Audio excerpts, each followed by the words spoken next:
Self-discipline is the center of all material success. You cannot win the war against the world if you can't win the war against your own mind. I love this one.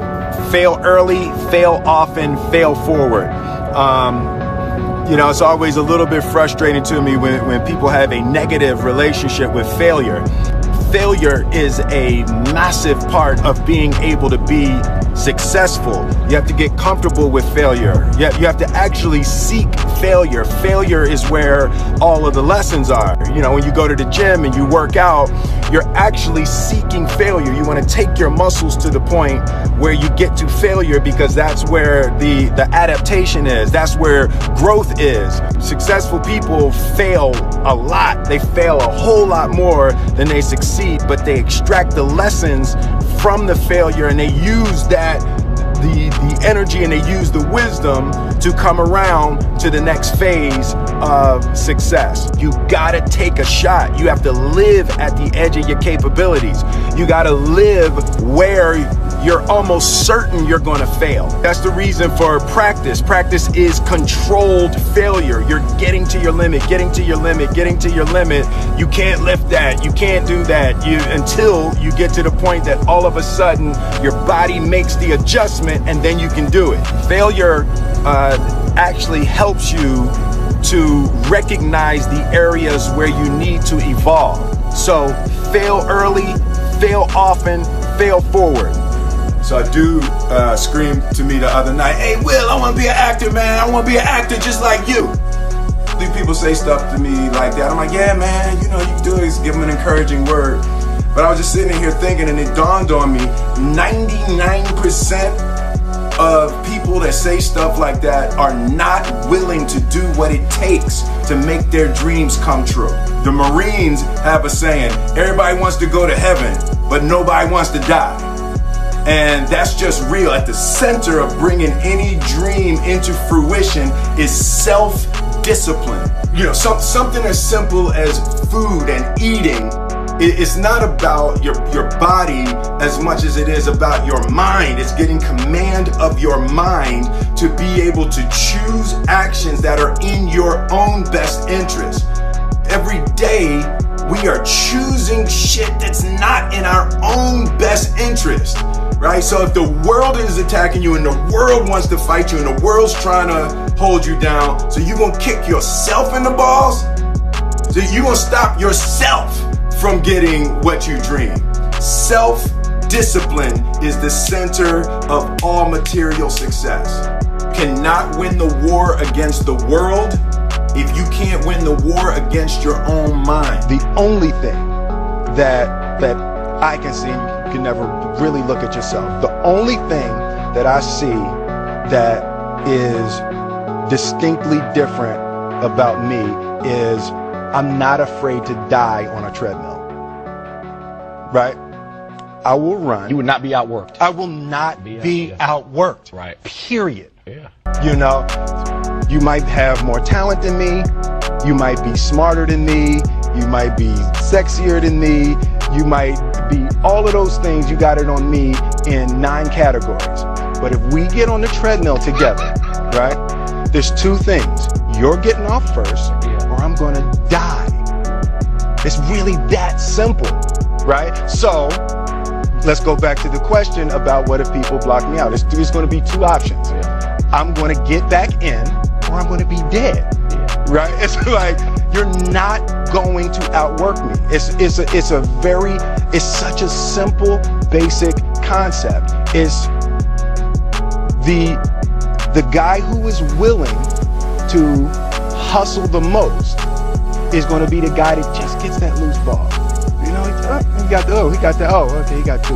Ooh, God, he hustling, grabbed that one. That was going to be out of bounds, but he saved it back in. It's like the commodity that I see the majority of people who aren't getting the places they want or aren't achieving the things that they want in this business is strictly based on hustle. It's strictly based on being outworked. It's strictly based on missing crucial opportunities. I say all the time, if you stay ready, you ain't got to get ready. I believe that self-discipline is definition of self-love.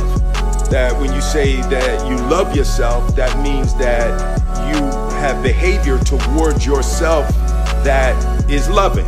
It's like you say to yourself, hey man, look, I know you want to eat that pizza and it'll be really good, you know, but I can't let you eat that, man, because if you eat that pizza, you're going to feel like shit, you know, and I love you too much to let you eat that. And I think the word discipline has kind of gotten a bad name. We think about it in terms of punishment. I'm not talking about discipline in that way. I'm talking about discipline in the sense that you forego immediate pleasure for the exchange of long-term self-respect. Self-love is, hey, look, I know you got a test on Monday, you know, and I know you really want to go out with your friends. It's Saturday night, you want to go out, but if you fail that test, you're not going to feel good about yourself.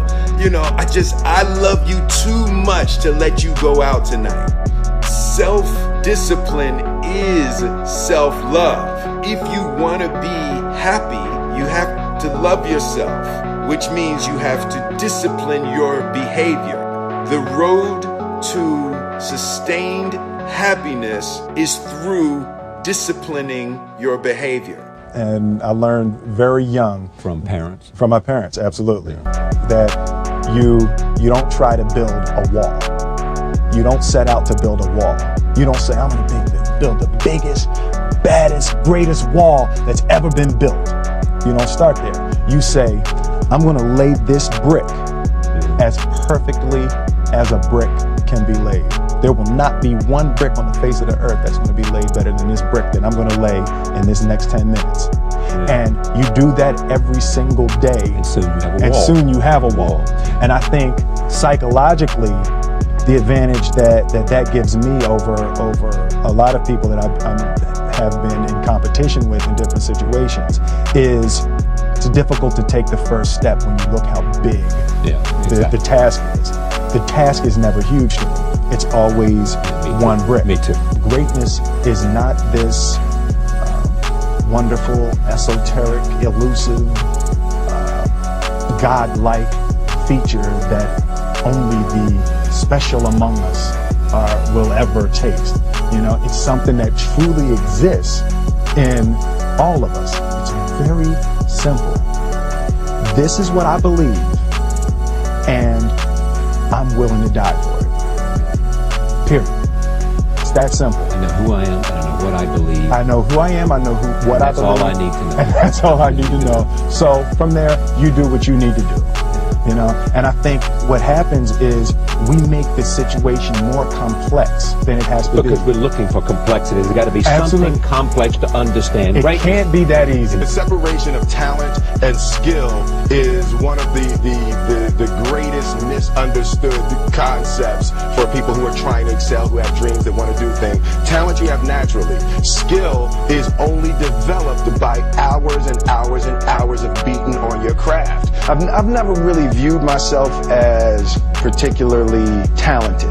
Where I excel is ridiculous, sickening work ethic. You know, while the other guy's sleeping, I'm working. While the other guy's eating, I'm working. There's no easy way around it. No matter how talented you are, your talent is going to fail you if you're not skilled. You know, if you don't study, if you don't work really hard and dedicate yourself to being better every single day. If there was one concept that I would suggest to people to take a daily confrontation with is fear. The problem with fear is that it lies, right? So fear tells you, hey, you know, if you say that to that girl, she's gonna know she has you, you know, and she'll never really be attracted to you if she knows how much you attracted to her. Don't say that, no. How we get her is when she walks by, ignore her. Right, you know, it's like pop it on your shoulder. Fear tells you dumb shit like that, right? You know, so yeah, for me, the daily confrontation with fear has become a real practice for me since about three years ago. I went skydiving in Dubai, right? And skydiving is a really interesting confront with fear, right? So everything's normal. So you fly and you go up to 14,000 feet, and you notice there's a light. It's red and it's yellow and green, right? So right now the light's red. So then you start thinking at some point the light's gonna go green, but you don't know what's gonna happen, right? And you wait and it goes yellow, and the light goes green, and somebody opens the door, and in that moment you realize you've never been in a freaking airplane with the door open. Right? Terror, terror, terror, terror, right? So you go, and then, you know, if you were smart, you sat in the back so you don't go first, right? And then people start going out of the airplane, and you go, and the guy walks you up to the end of the thing, and you're standing and your toes are on the edge and you're looking out down to death. And they say, on 3. And they say, 1, 2. And he pushes you on 2 because people grab on 3, right? Right? And you go, and you fall out of the airplane. And in 1 second, you realize that it's the most blissful experience of your life. You're flying, right? It doesn't feel like falling, right? It's like you actually are kind of held a little bit by the wind, and then you start falling, and there's zero fear. You realize that the point of maximum danger is the point of minimum fear. It's bliss. It's bliss. And you're flying. Right? And you're doing that. And then 20 seconds, 25 seconds, 40 seconds. And you have enough time to just kind of be like, oh, shit, that's that building. That's not like that one. Oh, you can see the ocean. Right? You start doing all of that. And the lesson for me was, why were you scared in your bed the night before? What do you need that fear for? Just don't go. Why are you scared in your bed 16 hours before you jump? Why are you scared in the car? Why could you not enjoy breakfast? What did you need that? The fear is fear of what? You're nowhere even near the airplane. Everything up to the stepping out, there's actually no reason to be scared. It only just ruins your day. You don't have to jump. And then in that moment, all of a sudden, where you should be terrified is the most blissful experience of your life. And God placed the best things in life on the other side of terror. On the other side of your maximum fear are all of the best things in life.